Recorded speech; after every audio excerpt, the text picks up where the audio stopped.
Servus und hallo, liebe Freundinnen und Freunde, Bernd hier. Ihr seht hier eine wunderschöne lila-violett blühende Wanda-Hybride. Wirklich fantastisch große, tolle Blüten. Das ist eigentlich das, was so eine Wanda-Hybride auszeichnet. Große, sensationell farbenkräftige Blüten. Und viele denken, wenn sie diese Pflanze sehen, oh, das ist doch sehr, sehr aufwendig in der Kultur. Ich werde euch zeigen, dass das gar nicht der Fall ist, dass das wirklich mit einer Art und Weise der Kultur super einfach ist, dass ihr da richtig gut erfolgreich unterwegs sein könnt.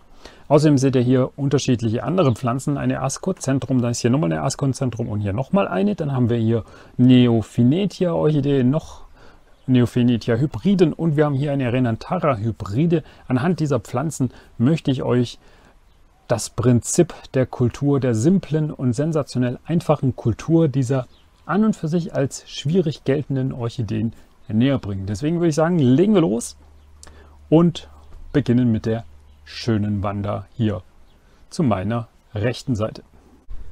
Hier seht ihr die wunderschöne lila blühende Wanda-Orchidee.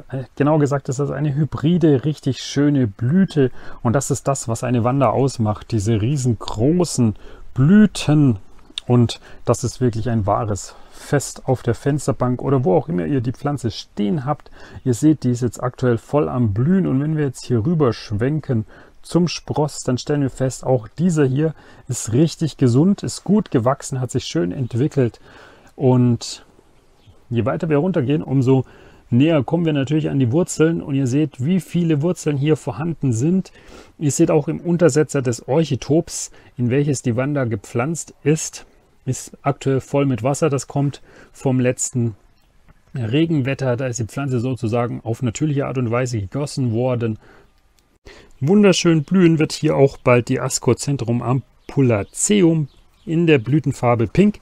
Gibt es auch noch in Weiß und in Rot. Und wir sehen, hier haben wir einen beginnenden Blütentrieb. Dann ist hier der zweite, der dritte. Und hier kommt die Nummer 4. Das ist der Wahnsinn. Das heißt, 4 Blütentriebe werden jetzt demnächst hier entstehen. Und die Pflanze wird sich dann so richtig gut entwickeln. Was wir hier auch sehen können, ist, diese Punkte auf den Blättern, diese Anthocyan-Anreicherungen, sind sozusagen das, was wir in Form von Sonnencreme bei uns auftragen. Es ist im Prinzip völlig normal und ein Sonnenschutz, auch ein Zeichen dafür, dass die Pflanze sehr hell kultiviert wird. Und wir sehen hier, sie wächst in feinem schwarzen Kolomi und das scheint ihr bisher echt gut zu gefallen. Man sieht es jetzt nicht, weil das Gefäß feucht ist, aber hier kann man es vielleicht erahnen, so diese grünlichen Wurzeln. Also alles gut. Hier können wir eine Neophinetia sehen. Wenn ich mich nicht täusche, dürfte es sogar eine Neophinetia falcata sein. Ich habe normalerweise relativ viele Hybriden, weil ich diese bunten Blüten an sich hübscher finde als eine weiße Blüte. Aber ihr seht, wie schön sich diese Pflanze hier reingelebt hat. Überall sind hier Wurzeln, auch hier unten, wenn man es erkennen kann. Grünes Kolomi und grüne Wurzel ist nicht so ganz deutlich zu unterscheiden. Aber ich denke, man sieht hier, da ist eine Wurzel. Und ihr seht, wie viele Wurzeln hier vorhanden sind. Die wächst in grobem Kolomi, in einem relativ dickwandigen Glas. Und ihr seht, wie einfach das doch zu funktionieren scheint. Und es ist wirklich auch so einfach. Ich bin gespannt, wenn die Pflanze dann am Blühen ist, wird es natürlich ein Update geben. Und deswegen schauen wir uns die nächste Pflanze an. Bei der nächsten Orchidee, das ist eine Wanda-Naturform, sieht man, dass sich jetzt hier im Gefäß Algen gebildet haben. Das liegt einfach daran, sie stand sehr lang wirklich nass und ich gehe mal davon aus, dass da abgestorbene Pflanzenteile drin sind, die dafür gesorgt haben, dass die Algen Nährstoffe bekommen haben. Ansonsten, unabhängig vom Algenbewuchs, sieht man, dass hier überall Wurzeln sind. Wurzeln neue Spitzen bilden. Hier oben ist auch eine wunderschöne Wurzel. Das heißt, das hier unten schadet der Orchidee nicht. Ja, ganz im Gegenteil. Sie wächst hier überall, sieht man die Wurzeln, die herauskommen. Man sieht, es ist im groben Kolomi. Ginge auch in diesem Fall mit dem feinen Kolomi. Diese Orchidee wollte im Frühjahr blühen. Ich drehe sie jetzt mal um. Ihr seht, sie hat hier braune Stellen. Das sind Verbrennungen, weil sie wirklich der vollen Sonne, der prallen Sonne ausgesetzt worden ist. Aber das hatte dafür gesorgt, dass sie im Frühjahr hier einen Blütentrieb ausgebildet hat. Bedeutet, diese Kultur draußen im Sommer, ist ideal für Vandeen und ihr seht, wie groß die Pflanze eigentlich schon ist, ja, wie viele Blätter sie hat. Das heißt, sie ist schon mindestens über einem Jahr hier in diesem Gefäß eingepflanzt und es hat ihr bisher nicht geschadet, denn ganz im Gegenteil, sie macht richtig viele Wurzeln. Gesunde Wurzeln, wohlgemerkt. Hier haben wir eine weitere Ascocentrum und zwar ist das die Ascocentrum miniatum. Die macht orangene Blüten, hat vor kurzem auch geblüht, wie man an diesem vertrockneten Blütentrieb sieht. Und sie hat sich auch schon hier an sich ganz gut eingelebt in das goldene feine Colomi. Ich blende jetzt einfach mal die Blüte kurz ein.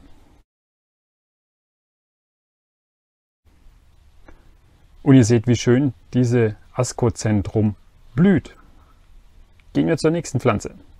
Hier haben wir eine weitere Neostylis-Hybride. Ihr seht, was für eine schöne Wurzel sie jetzt ausgebildet hat. Sie hat mehrere solche wunderschönen Wurzeln und auch die Pflanze hat sich richtig schön entwickelt. Kräftig, festes Blattwerk und wir sehen auch hier eine wunderschöne Wurzel. Wir sehen auch, wie das sein sollte vom Einpflanzen. Das heißt, die Wurzeln ganz nach unten in das Orchitop oder in den Orchideentopf, in das Glasgefäß, ganz wichtig, die Wurzeln ganz nach unten. Und ihr seht, ich habe hier in diesem Fall grobes Colomi eingesetzt. Ihr braucht bei Vandeen, auch bei Orchideen generell, die dicke Wurzeln haben, nicht zwingend das grobe Colomi. Es funktioniert auch mit dem feinen Colomi.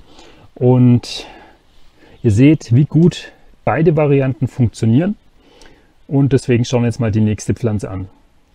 Hier sehen wir die nächste Orchidee. Und zwar eine Renantara-Hybride. Richtig schön entwickelt, sehr, sehr groß, wie wir sehen können. Rot gefärbtes Laub, was daran liegt, weil sie draußen über die Sommermonate kultiviert wird.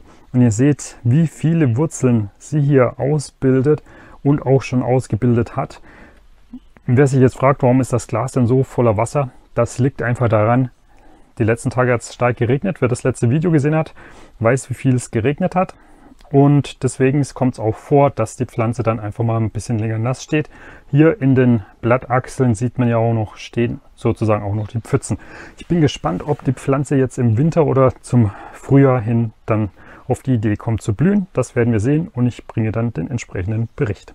Wenn ihr noch weitere Fragen habt zum Thema Orchideenpflege von Wanderhybriden, Ascocentrum, Neophenetia oder Renantara oder Rhynchus tilis, egal. Schreibt es gerne in die Kommentare. Wenn ihr eigene Erfahrungen habt, wo ihr sagt, hey, probiert das mal aus, das hat bei mir super funktioniert, dann schreibt das gerne auch in die Kommentare. Ansonsten würde ich sagen, Daumen hoch, Kanal abonnieren, bis zum nächsten Video und tschüss.